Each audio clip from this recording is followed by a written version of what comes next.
Hey everyone, thanks for joining us for this series called Scars and Wisdom. And this is a conversation space where we're honoring the truth of the very difficult things that we've lived through and the wisdom that now lives in us because of it. And today I'm so excited to be talking with Nikki Laberge. So, Nikki, why don't you share with everybody who you are and what you're up to in the world? Oh, I would love to.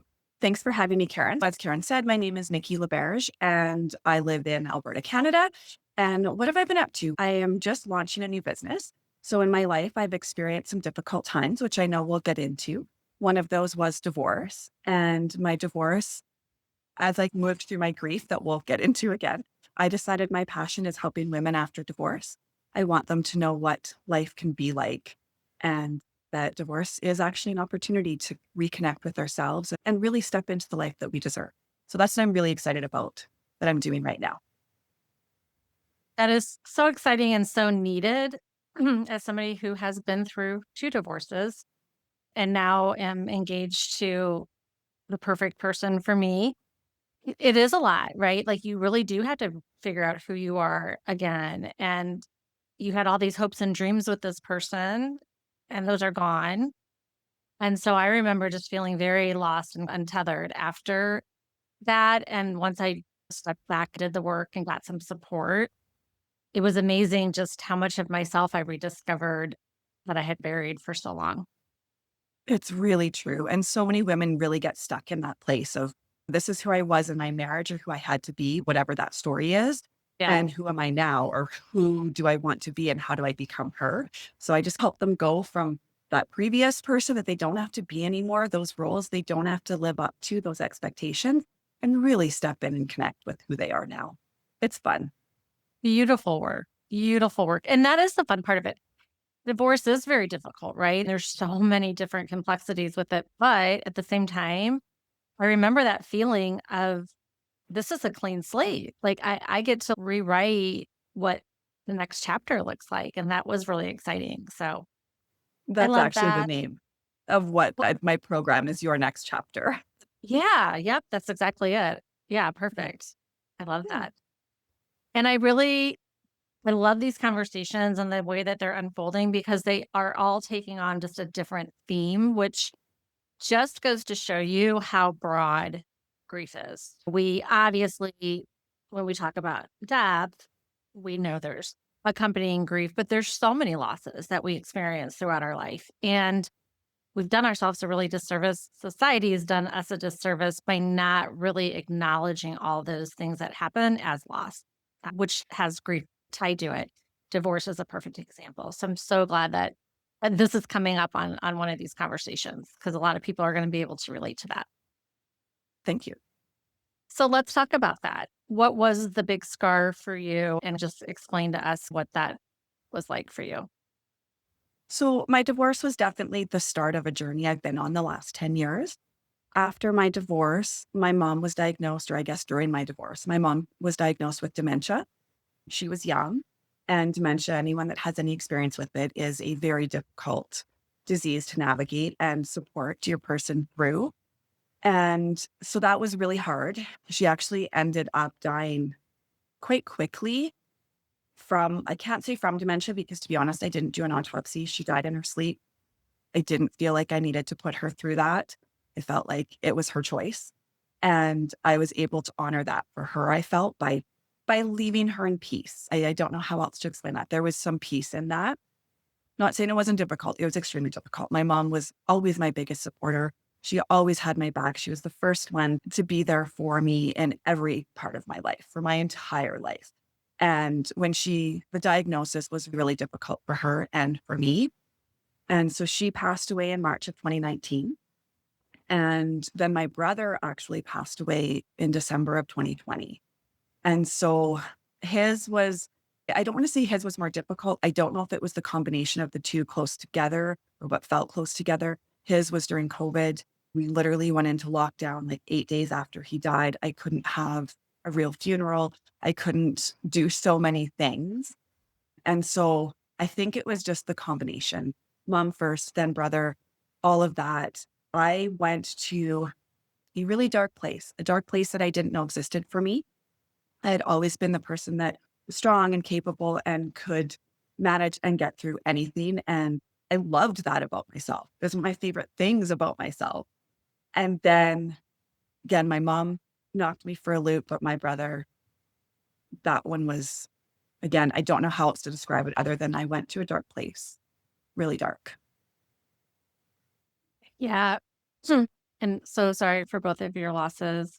Nikki and I talked a little bit off camera and we were sharing our stories, have some similarities. My mom also had dementia, and another point of Oh, connection there that we've walked through that journey. So talk to us about the COVID piece of it because I think so many people were impacted by that. How do you think that impacted your grieving process because of COVID and how things happened? we talked about this a little bit in our pre-recording too, and I don't think I realized at the time how much of an impact it had on how I was able to grieve. But anyone that has had to take over the responsibility of a loved one's finances after they pass, it is really difficult. And my brother didn't have a will, and things were a little bit messy. And so I came into that during a time that one, I didn't have the support. I couldn't have people couldn't come over and hug me. I couldn't have that face-to-face support that we usually get when we lose a loved one. When people did bring casseroles and leave them on the front step and all of those things, but I still missed that connection with people. So that was a big part of it. Not feeling like I was able to honor him in the way that I wanted to and the people that wanted to. We didn't get to say goodbye the way that we wanted to. And then also, again, going back to responsibility, it was really hard to manage and take over things at a time when places were closed or everything was being done suddenly electronically. And again, it was just added to the layers of it all, not to mention just COVID itself and everything that it brought outside of that I was going through. And again, I think a lot of us realized as we've moved through COVID and got back to normal, the new normal, whatever you want to call it, looking back, I'm like, oh, yeah, that really affected me. And I think the biggest piece for me was the connection, not being able to be with the people that could support me being in the same physical space as me. It was Yes. hard. Yes. It's such a grief on our own. It feels impossible to navigate, right? At least in that initial stage of the service and everybody coming together and there's closure and there is that community. There's at least that piece of it that you have to feel that support. Oftentimes after the service is when that support goes Mhm. away, just when it's hitting us the hardest. To think of not even having that component of it, I can't even imagine how much more difficult that would have been to process what happened. And I think too, like growing up, it was me and my mom and my brother. It was the three of us. So losing mom, then losing my brother, being that my mom went first, I didn't have her as my support. So I was already missing a big part of my support system. And then what my social system, my friends, they were taken from me too. And so the loneliness that I felt during that time, I don't even know what word I would use to describe it, Karen. Oh, like all encompassing is what it Yeah. would seem. Yeah. And I was running a business and I was teaching because I have a daughter, right? So I still Yeah. had all of these responsibilities every single day that I had to get up and do. And it just, there were days when my daughter was with her dad, I didn't get out of bed. Yeah. Yeah. Yeah, I remember that feeling as well. I got my days and nights mixed up, and I would be in bed all day, and then I'd be up all night, and it took a while to recalibrate that. But it is a breaking open. I think that's the way that I can describe it is I felt like grief brought me to my knees after my sister passed away in 2018, and I felt like I just broke completely open. And everything that had happened in my life came to the surface, all the things, right, that I thought had been resolved, and that's one thing that I really learned about grief is and why it's so important that we do go back and take inventory of the different losses that we've had, because if we haven't fully processed those and acknowledged those as grief, they have not gone away, and they will come up when you have new grief in your life, like, that's how it works. It And so compounds. it compounds and it stacks and it stacks. And just like a pressure cooker, there's nowhere else for it to go but out. Right. And we can Yes. keep And it contained for so long. But when you have a catastrophic event like that, it overflows. yeah, and you described it perfectly because I always say it cracked me wide open. And before now I realize before the strong, capable me that I was so proud of, she wasn't those things. She was just really good at ignoring things or shoving them down and not dealing with them. And then when I no longer could do that because I'd been cracked wide open, it was like at the time, like 42 years of trauma and grief and life came tumbling out of me all at once. Yeah, I have never thought about it the way that you just said it. And that is so true because I also was so proud of my ability to just move through things and to fix things and to get things done. That was the role I served in my family. Like, I'm like, I'll take charge and I'll get things moving, I'll get things done. And I didn't realize I had some awareness of it after I went through my healing journey. But when you just said that, it really resonated with me that I wasn't doing, I was just pushing it down. Like, I wasn't getting through it.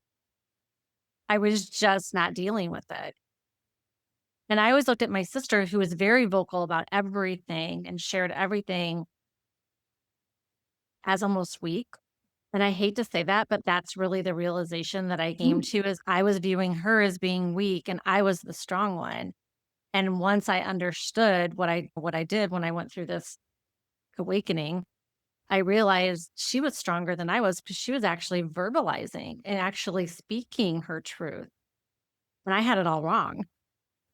yes, I so agree with that. My whole version of strength and weakness has completely changed. And the strength that comes in within vulnerability and the ability for us to be able to recognize things in ourselves, communicate, share, be open, all of those things to me, that is the definition of strength because it is not easy to do. And so you have to have the strength to do it. And I've said numerous times when things are really heavy, there are times I wish I could go back to the old me and not have to feel any of this because it is too hard. But as we talked about a bit in the pre recording, what comes a lot of times with hard things is gifts. Yeah, and Nikki and I were talking about this, and I think it's important to say, and I'll continue to always say this, there is no wrong way to grieve, despite Mhm. what society has told us. And for a lot of people will find the hidden gift in the loss.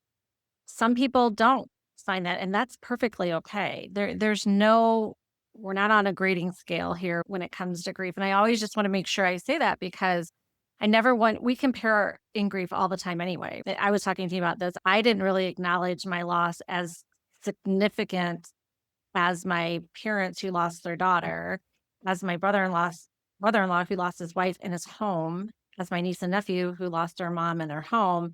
And so I was playing small, which this is what we were taught anyway, to dim our light and just not be too much and just right, play small. And so I was doing that with my grief because I was just the sister. I was just the sibling, Just the sister. just the sister. And yet just the sister, like we were 2 years apart. That was my companion growing up. It was difficult at times for us to have a relationship as we got into adult life because of a lot of the things she struggled with, but she was my closest companion for the longest time of my life, and that's The more we significant to talk, lose. it is. I'm not sure you said things when you were older. My brother had a lot of struggles as he got older as well. And there was some mental illness and addiction there. And that changed my grief. He did fall, hit his head, and die from a hematoma. But when I first, like my dad called to tell me that he found my brother not breathing. And my initial reaction once he called the ambulance and things were confirmed that he was gone was that my brother had chosen to end things because he'd been struggling, and especially after our mom died. And I had done everything I could. I knew I had done everything I could to help him, but there is so much guilt and shame and so many emotions that go along with trying to help someone through something like that. And yeah, it was really hard. And I almost got to a point where I accepted that he chose this. And then we got the talk screen and he was clean, he was sober. Oh, wow. And then I got really angry. I was not prepared for the level of anger that I was capable of when that happened. Again, with my mom, I found peace in her passing. I missed her dearly. I still miss her every day dearly. I was angry she got dementia and I was angry that she was gone. But because she got dementia when she passed, I knew that she was at peace. And when I thought that my brother had maybe made the decision for himself, I thought maybe he found peace.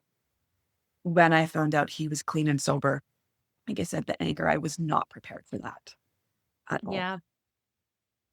Was it the unfairness that you felt? Like, what was that? Yeah, I felt like the way that it happened, the way that he fell and hit his head, an ambulance was not called until he was found the next morning not breathing. And so my Mm. anger was directed in a few different areas. One, why wasn't the ambulance called? Because if he could have made it to the hospital, could they have stopped the bleed? Could they have stopped him? Could he have, could that been the turning point for him to decide to live and make different choices? So it's the what ifs I find that really Yes. get us and create a lot of this inside of us. And there was anger too. Why wasn't the ambulance called? Why was I the first call? Number one, but also when it happened, there were signs right after that an ambulance should have been called and it wasn't. Yeah. And so, yeah, anger. And with anger, it's a secondary emotion, but my anger was blame. I knew that the person that didn't call the ambulance did their best in the situation. Like I did know that, but I also, yes, Yeah. still Yeah. angry. Yeah. Sure. So many things are coming up because our stories are so similar. You mentioned the shame and kind of the what ifs and the guilt and all of that. And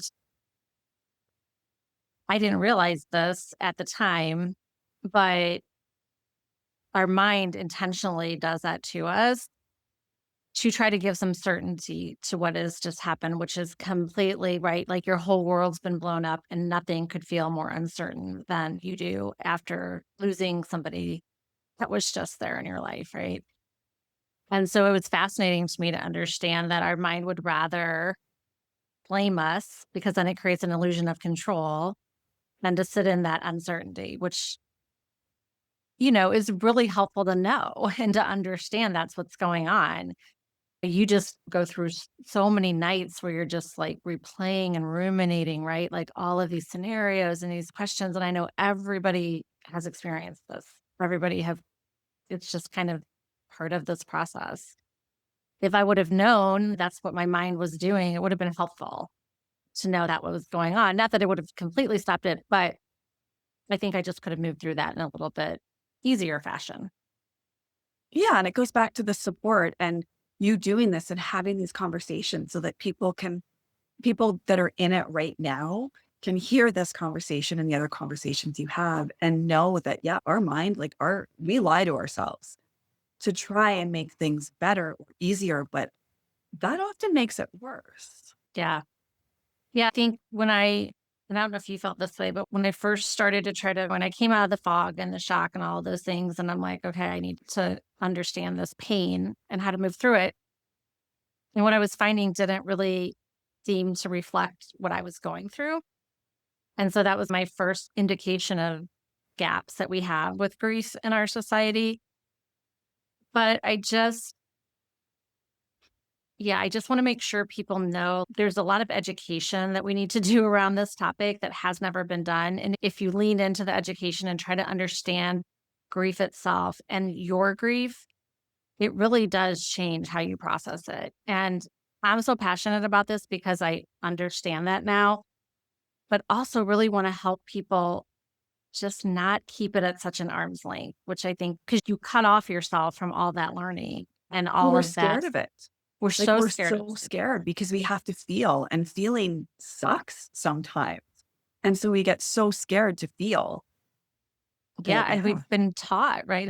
It was modeled to us. I mean, I don't know about you all, but in my house, we did not talk about stuff. Things got swept under the rug. You're fine. Let's go on. Just push through it. There was no emotional framework that was demonstrated to us. And so that was how we operated. And it's interesting because I remember having this conversation with someone shortly after my brother passed. And I said, in a way, I was a little frustrated with my mom because she lost her mom. I was 13. So she was relatively close to the age that I was when I lost my mom, when I lost her. And then so she lost her mom. I was 13. She lost her dad. I just turned, I don't even think, I think I was 20. And then she lost her brother a couple of years after that. And that was her family. And I don't remember seeing her grieve. Mm. She was the strong, independent, and it was up to her, same thing. Had to take on all the responsibility and do all of the things. And so looking back, I'm like, geez, mom, I really wish I would have been able to watch you grieve so that I could have been a little bit more prepared for this. Not her fault. She did absolutely the best that she could with what she grew up with and how she was taught. And so I don't blame her. I want to be really clear. I do not blame her. But I did take that in with my daughter when I had those moments where I was overwhelmed with my grief. And there was a part of me that wanted to be like, okay, don't let her see you cry. Don't let her see you sad. You need to be strong. And I went the other way and said, you know what, kiddo, mom's having a really tough day. So there's going to be some tears today. Yeah. And I'm proud of you to hear you say that. I hope that you recognize that too, because we really do a disservice, right? When we just try to just keep it all together and just everything's fine. Because then, like you said, and we felt that too, right? We're like, oh, okay, like someone passes away and then just it's life as Goes on. normal, right? And I remember my daughter, so my dad passed away in September of last year. And so that was the 3, right? So it was my sister, my mom, and then my dad, and then I'm the only one left here from my origin family. And that one hit me really hard because, well, my dad and I were very close, and he was the last one. And so I think it really threw me into this identity crisis, and I just felt so untethered. That's the only way to describe it. I felt like my family, I understood who I was in this world with my family, and they were Yeah. all gone. And it was just like, I have no idea what's going on or who I am anymore. And I think that's another important piece to mention is the identity piece. And I'm so sorry that our stories are so similar and knowing what you've gone through. My dad is still with us, but he does have cancer and we don't know what that time frame looks like. And it's hard because we reconnected in the last little bit here. So I feel like he's finally come into my life as the dad that I always wanted and needed. And now time is limited. Yeah. But I really felt that after my brother too, because at that time, like my dad and I, we were trying, but it was very strained and very difficult. And so losing my mom and brother, that was a big thing that I would get. My anger came out at some people in my life because they would say, I understand. And I'm like, you don't understand. You have your mom and your dad, and you have your 2 brothers, and you have your husband, and you don't understand. Stop telling me you understand. You cannot understand this. And I was so angry. And looking back, it was the identity that I didn't know who I was without them. I didn't know how to show up in life without them. I didn't know what to do, even though I was an adult on my own, running a successful business, raising an amazing child. I didn't know who I was without them. It was terrifying. It is. And I think that's the piece that we don't talk about grief enough anyway, but that's the piece that I discovered that needs so much awareness around because again, when we understand things and what's really happening, you it's not that it's gonna take away the pain. Nobody can take away the pain from losing somebody that you loved and were attached to. Like that's not possible. If anyone tells you they can, I would like to understand that process because I've not found anything that can just take it away, but we can learn from it and we can lean in and we can understand it. And the identity piece is so critical to understand because when we keep trying to go back to who we were before the loss, that's where we get stuck because we literally can't. And The sooner we recognize that, the sooner that we can then take steps to start to rediscover ourselves. And it's in the rediscovery of ourselves, again, the pain's not ever going to go away from the loss, but there is a peace that you find because it's a peace within yourself. Like it was peace with me. And I was not expecting that. I thought I was just going to grieve this loss and I was going to go back to exactly who I was before. That's No, not at that all what person happened. They're person gone. doesn't exist. They're Yeah, gone. they're And gone. I think for me, I started with really small steps after my brother. Once I really was able to just take stock of where I was at and how angry I was and how just the place that I was in. And I made the decision that I wasn't going to be that person anymore. I didn't want to be that person anymore. And it was a very conscious decision. And I started making I chose one thing I could do every day that was easy. And I started this, it's just green powder, like a healthy green drink, like full of all the greens that I probably don't eat enough of. And I just put a scoop in a glass of water, mixed up, drank it every morning. That is what made me reconnect with myself and really my healing journey. Like you said, the grief, the pain, it never goes away. I can be driving and all of a sudden I'm sobbing, but I still drank my everyday, my little green drink. And what that progressed into for me was I reconnected with a passion of mine that me and my mom did together. So I rode horses. It was her passion. And then I came along and stole all her horses. And we did that together. And in 2022, I bought a horse. And I had no plans on competing or doing anything other than just have a horse again.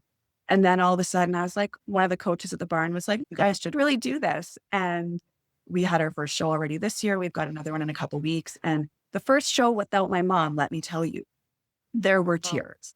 oh It yeah. was heavy, but it was also amazing because I knew she was there with me. I know that her and my brother brought me this horse. There's a whole story. There was a horse I bought before this one that I had to hire a lawyer to get the person to take back. There's a whole story that led me to this horse, but I have no doubt that they had a hand in bringing him to me. And I have no doubt that my mom is with me every single time I'm with him. Absolutely. And that is so beautiful. What's your horse's name? His name is actually Win. Sounds so arrogant. But yeah, I changed the spelling from WIN to WYN, so it didn't feel quite as arrogant. Mind you, he thinks he's pretty special, so it definitely Well, with suits a him. name like that, come on. Yeah, yeah. But it's been Mm. having him has saved me. I fully believe that getting back into horses, the people it brought into my life, the connecting with that passion. Yeah, And that is I love that you brought that story out because when we're grieving, I teach the dual model of grief, which has two sides of it. It's doing the grief work, being in the grief, and then it's intentionally taking breaks and avoiding the grief and reconnecting with life. A lot of us do that, but we don't do it in a structured way. So we either get stuck in the grief of it or we just bypass that altogether and we just go straight to avoidance. And like everything in life, if we get polarized on one side or the other, that's typically not where we want to be. We want to take parts of both and bring it into the middle. And I use the word and a lot with grief because it's not an or and it's not a but, it's an and, right? We can feel pain and joy when we think about the person that we loved and lost. We don't have to choose. And I think once we understand that, that's where we get to a place of true acceptance and where healing can start to come in, is what I have found. But what Nikki's saying is finding something that they love so much and incorporating it into your life and making it part of it's like your DNA, like the blueprint of who you are now is so comforting. It's almost hard to describe because it's like they're there, they're part of you, they're and you're part of just now it. moving through. And it's such a way to, it just feels so honoring to do that. I think what I would add on to everything that you just said, because I love the and. I had to give myself permission to feel joy. I had to give myself permission that it was okay to be happy and that they would want me to be happy. And that was part of me wanted to just stay miserable and sad because I felt like that was my way of honoring them. And I felt if I gave up on that, that it meant I was forgetting them, that it meant that I no longer missed them. Like I really got stuck in that place. And once I gave myself permission and said, you know what, it's okay to be happy. It's okay to do things that make you happy. It's okay to live. They would want you to live.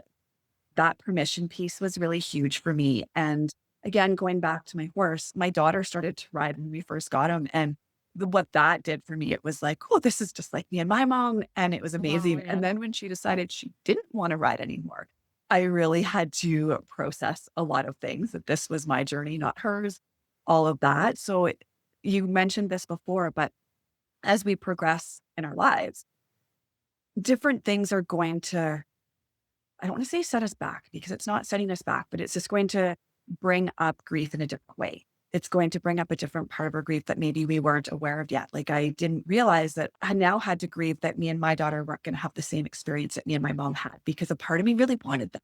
Yeah, Right. for sure. I can totally see So that. Yeah.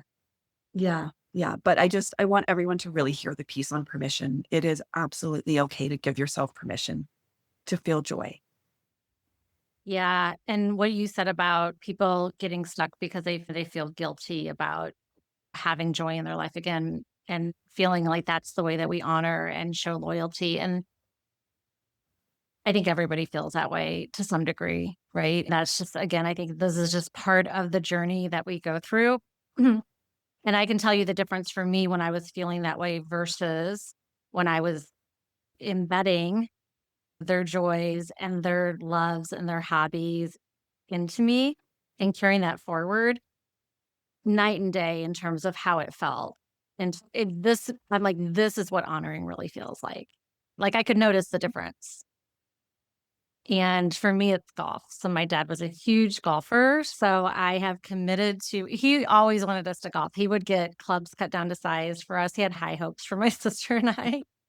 And we never took it on, but I committed to taking up golf. So that's in the process of getting started with lessons, and it'll be such a fun thing. My fiance is a golfer, and so I just think I can't wait for us to be able to travel and go to some of the golf courses my dad loved to play, and what a Yes. cool experience that's gonna be. And of course, it'll bring up some sadness because I'll be like, "I wish he was here. This was his dream for me." But I know that it's just gonna be a joyous way to honor him, and he'll be right there with me, and I hope I Yeah. got some of his God-given skills on the golf course because Yeah.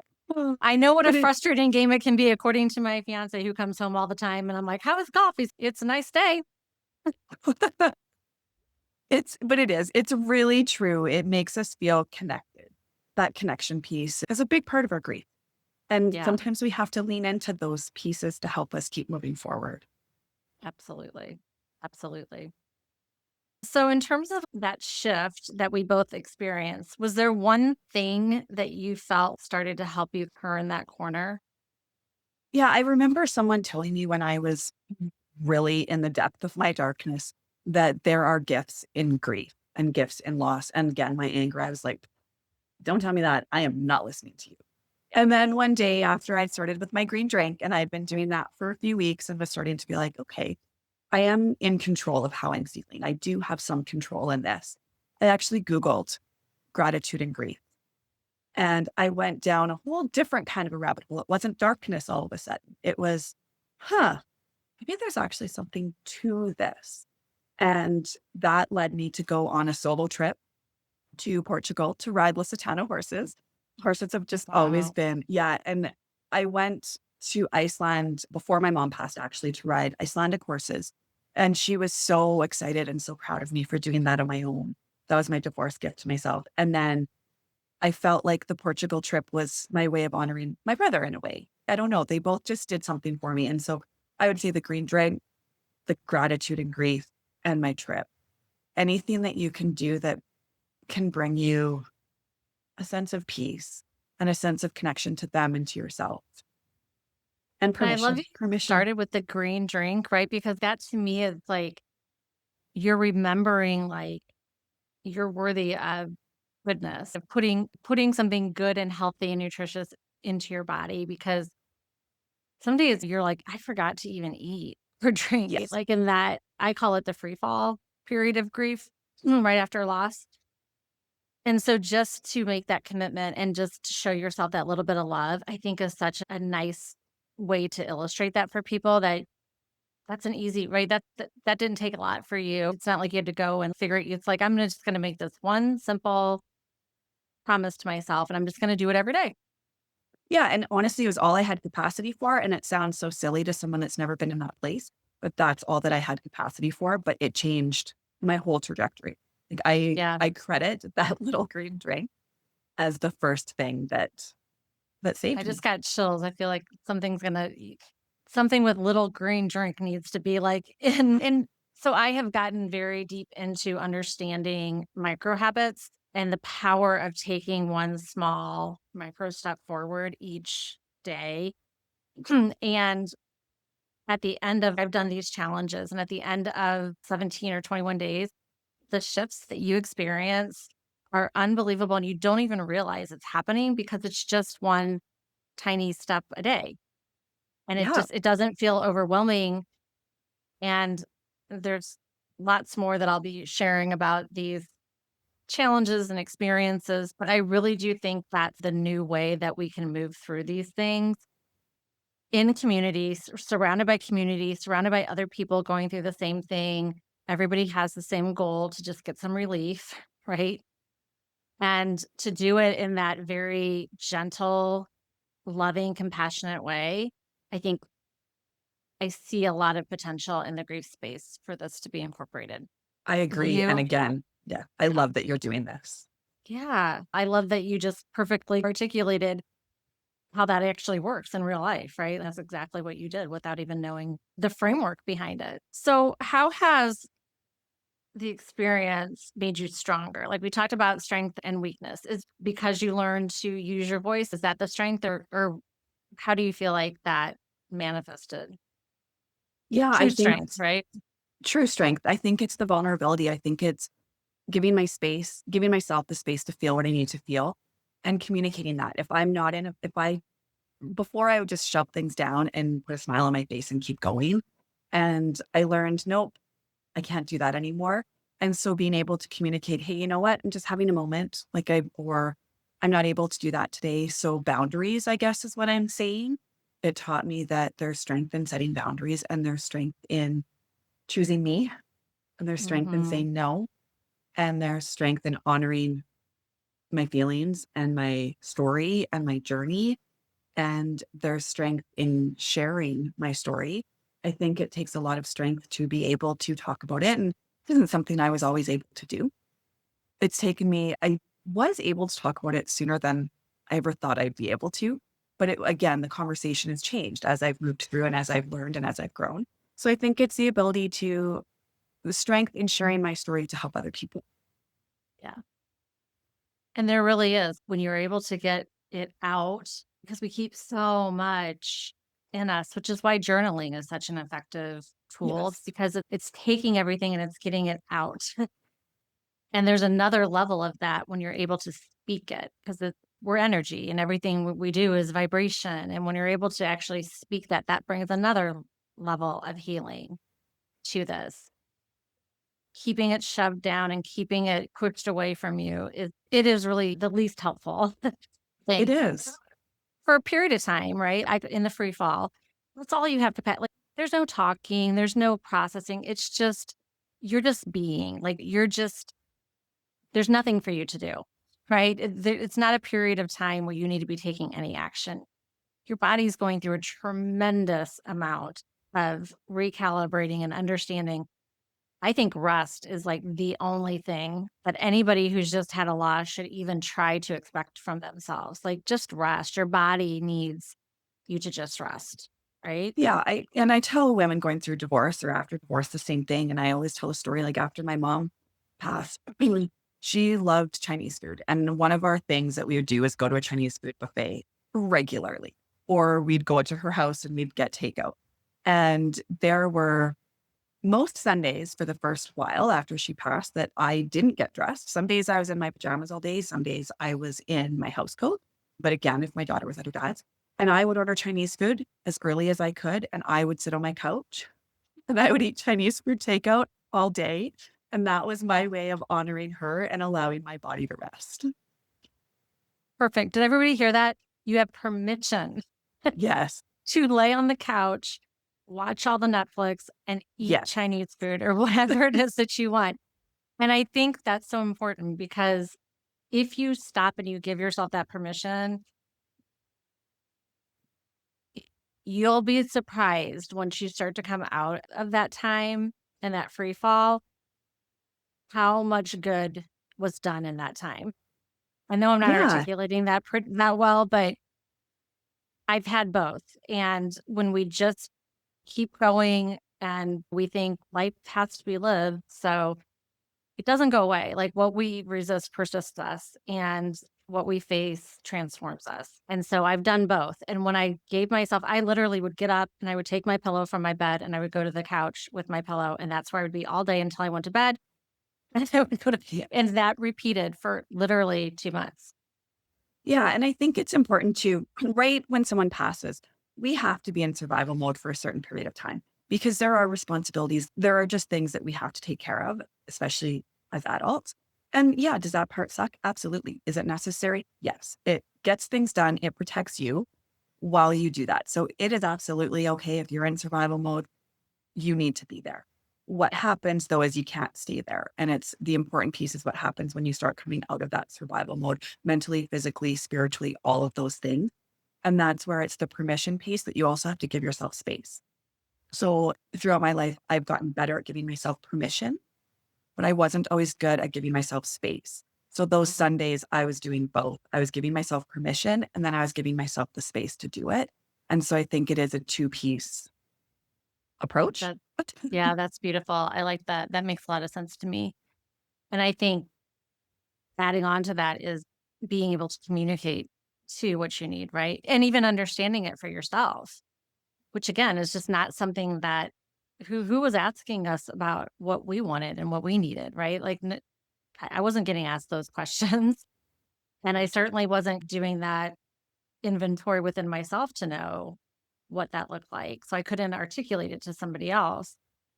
But once I was able to do that after I went through my grief educator and then my dad passed away, I remember sitting on the couch and I was getting really resentful to my fiance because he wasn't showing up for me in the way that I was needing him to. And then I remembered everything that I learned and I'm like, have you gone to him and told him what you need? And I'm like, nope. So I remember giving myself space to just have that kind of deep dive and just understand what does that look like for me. And once I was clear on that, I went to him and I said, I need 3 things from you. I said, I need just time every week for us to talk about my dad. Let's just set aside Wednesday nights, right? And over dinner, let's just talk about him, like who he was, like the funny things he said. Let's just talk about him. The second thing is I need more hugs. My love language is acts of service. And so I'm not one that needs a ton of the like physical touch, but I know I needed that in that time frame. And I wasn't going to ask for it because it's just, again, it's not my go to. So I just said, I need hugs, more hugs. So if you see me, just give me a hug. I'm not going to ask you for it, but just know I'll need it. And then the third thing was, please don't ever make me feel like I'm broken. Not tomorrow, not in 3 months, not in 8 years, because it's still going to be there. And there's going to be a day when it hits me and I'm back on the couch watching Netflix and I'm okay. I'm okay. I'm just having my grief day. Yeah. And Priest day. he was Yeah. so appreciative of that. He's, thank you. Like, I can do that. I can absolutely do that for you. But so often we don't know what our needs are, so we can't articulate them. And then we get very resentful of people that because they're not showing up for us the way that we need them to. And yet we haven't shared what that is. There's responsibility on both sides. Yeah, and it goes back to we weren't taught how to grieve. We also were not taught how to support someone who's grieving. And so when At we're all. watching someone we love or care about, and we know if even if we haven't gone through it, we know or have an understanding of the level of pain and grief that they're feeling, we want to fix it for them. We want to make them feel better. And then that makes us feel better. And so it's like their grief becomes about us. And we're not doing it maliciously. We're not, it's just how we're wired, how we've been raised, how we're taught. And so I think being able to communicate that really helps both of you, like you said. And for me, it was one thing. I said, you know what? I need you to come over. It was COVID. So I'm like, I need you to come over, sit on the other end of my couch. We're not going to talk. I just don't want to be alone. We're going to put Mhm. on Netflix and we're going to sit here. We're just going to watch TV together so that I'm not alone. And that Yeah, was, my friend was like, okay, I can do that for you. I'm like, got it. perfect. Yeah. So And they simple. know it's gonna and they know it's exactly what you need because you've articulated that, so it takes away all the, "I don't know, I'm afraid I'm gonna make it worse," and all of those Yes. fears. But what you said is so spot on, and it for people that are very upset with people in their lives, like, I understand it, and I also always gently remind people it's really more about that other person and what has grief been like in their life? What are the stories that they have around grief and pain? What does it trigger and bring up for them to even be around people that are going Hmm. through grief? And then what you said is so true. We're just not hardwired to sit with people that we love and see them in pain and not want to make it better. That's just not how we're wired. And what you're saying is so true. And what I've heard from everybody, it's not about the words, it's not about doing something, it's just being there, just presence is such a gift. Presence.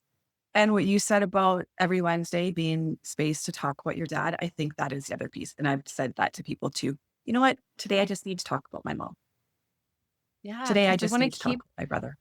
we need it to we need them to stay alive in people's minds and their hearts. They're always gonna be there for us, right? We can't not think about them, but we wanna know other people aren't gonna forget them either, and so it really helps us when people just share stories, and I loved my dad's golfing buddies will send me messages and be like, "Listen to what your dad did, the shenanigans he did at this golf outing that we're doing this weekend, and last year he did this at this golf outing," and I'm like, I love hearing those things about him because my dad was just so fun, and it makes me smile, and it's yeah, that was him.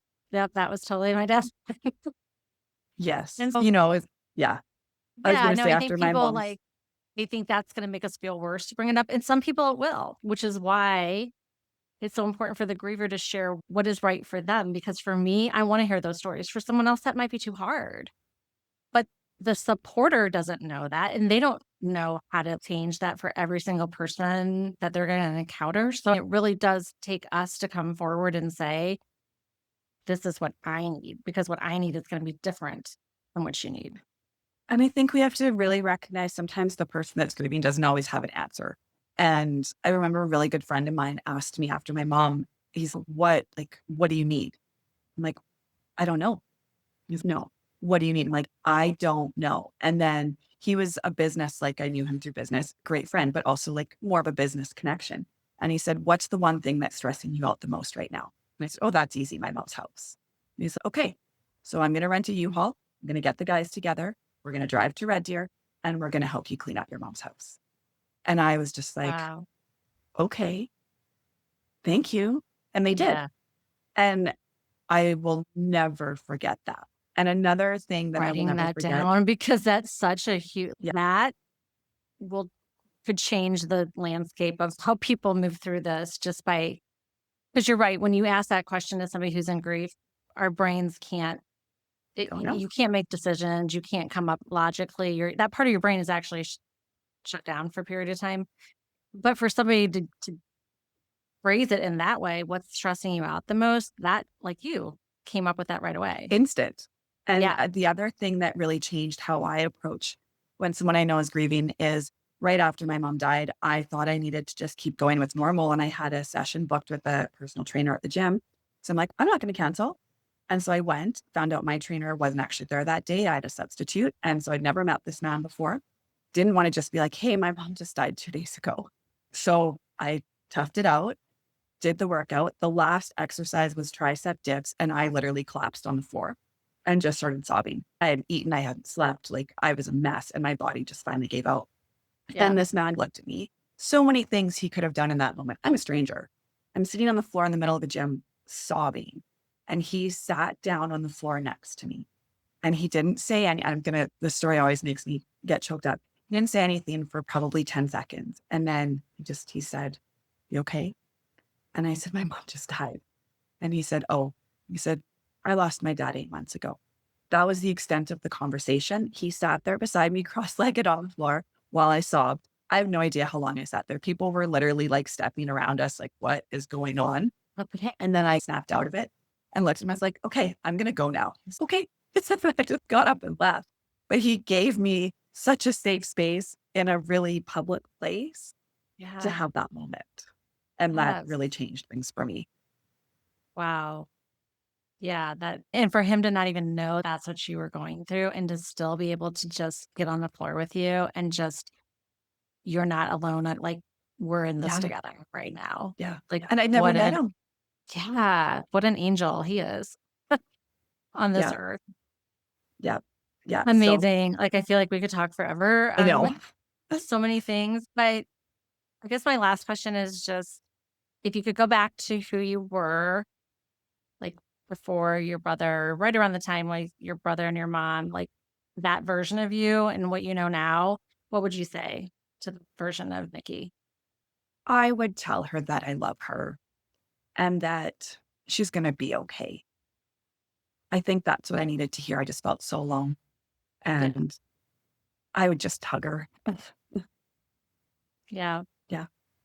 I love that. And I love this conversation. You brought up so many things that are going to be helpful. And what I love about these conversations, it's bringing up so many things that are just practical because grief is very practical, especially early grief, right? It's not about the big pie in the sky things. It's about today, I need XYZ. Tomorrow, like it's day by day, it's minute by minute, right? Like Minute by it's minute. that Yeah. practical. Yeah. And so I think what I'm hearing and the kind of the recurring theme I'm hearing is the practicality and what people are going through. It's like doing a green drink every day, breathing, like practicing breath work, right? Going for a walk in nature. Like I had no idea how healing nature was Right. after loss. And every time I was out in nature, I could literally feel things shifting. Those are all free, right? Don't hide like it's beautiful to me to see and to hear from other people that some of the most impactful things for them were some of the most simple things. Yeah. Absolutely. Yeah. Yeah. Thank you so much. This is, like I said, it's going to help so many people and just appreciate you coming on and sharing both your scar and the wisdom. And I appreciate you for having these conversations. Thanks.